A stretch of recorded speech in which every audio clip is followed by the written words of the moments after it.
Explosions shattered the eerie silence as bullets tore through the cold, muddy trench. Chaplain Thomas Harris crouched against the splintered wood, clutching a worn, creased letter close to his chest. Around him, soldiers scrambled, shouting and firing, but his mind was on the impossible words sealed within that fragile envelope. How did these letters, hidden beneath layers of secrecy, come to contain truths so bizarre that even command feared their revelation? This was no ordinary correspondence. It was a chronicling of faith, despair, and secrets that could have altered the course of the war. 1944, somewhere in the thick, war-torn forests of the Ardennes. The air was thick with the stench of diesel, rotting earth, and gunpowder.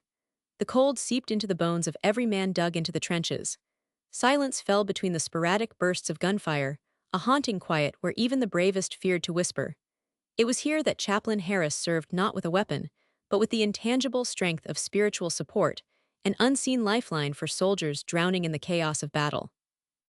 The chaplain's role was clear: to offer hope amid hopelessness, faith in the face of devastation. But this war was different. Not just the endless shelling or the relentless advance of enemy tanks, the real battle raged within the hearts and minds of the men he tended. Harris's letters reveal a side of war that official histories left buried. His words convey the emotional fractures beneath the uniformed facade. The inciting moment came not with a shell, but with a discovery. As the infantry prepared for an all-out assault, Harris received a package from base: his own letters and diaries, returned and censored by military intelligence.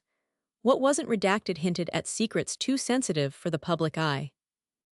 The letters told of confessions whispered in the dead of night, soldiers grappling with guilt for comrades lost, the weight of orders that felt like betrayals.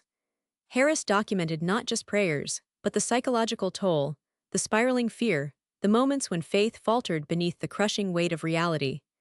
Each entry pulsed with tension, a fragile thread holding together the psyche of men teetering on the edge of despair.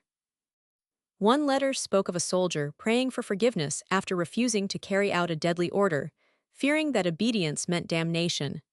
Another revealed a clandestine hope that faith might somehow shield them from the carnage, a desperate magic against the certainty of death.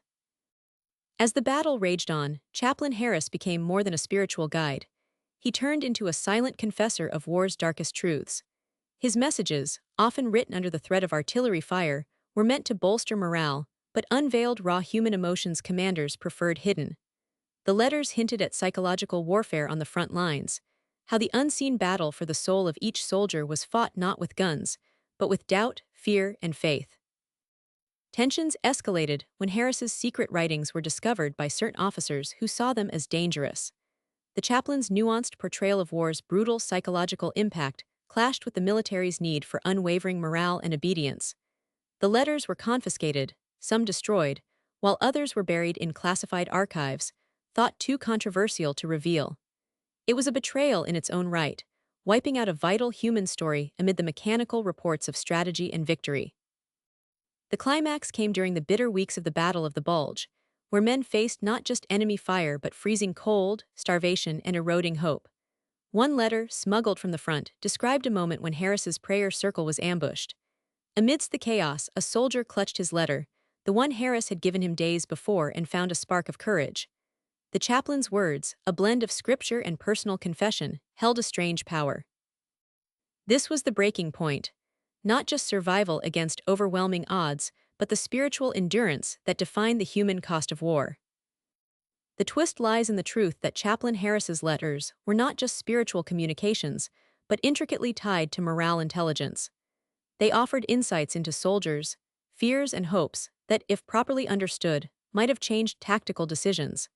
Yet, military command chose silence and censorship over empathy and transparency, revealing a harsh reality: the machinery of war often crushes the human spirit it claims to protect. Today, the legacy of Chaplain Harris's hidden writings survives as a testament to the unseen battles fought away from guns and trenches. His letters challenge us to confront the psychological scars of combat, the silent agony behind every soldier's face. They ask a haunting question: can faith truly change the course of war, or is it merely a fragile refuge against the inevitable brutality? In revealing the bizarre truth hidden in those letters, we glimpse